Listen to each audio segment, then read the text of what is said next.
Welcome back, everyone.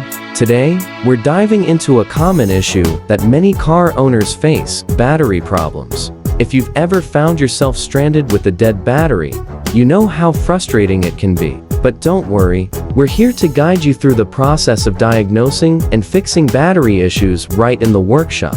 First, let's start with the basics. If your car won't start, the battery is often the culprit. Begin by checking the battery terminals for any corrosion or loose connections. A simple cleaning with a mixture of baking soda and water can do wonders. Just remember to wear gloves and safety goggles.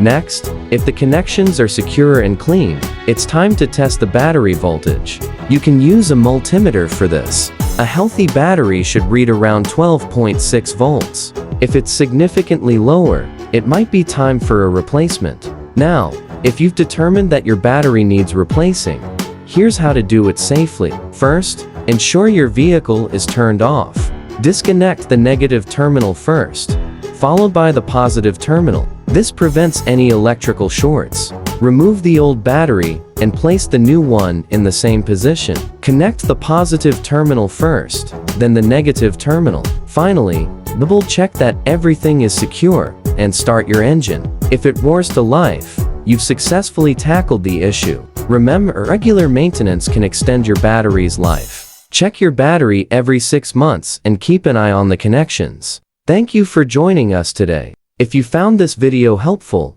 please give us a thumbs up and consider subscribing for more practical tips. Happy driving, and see you next time.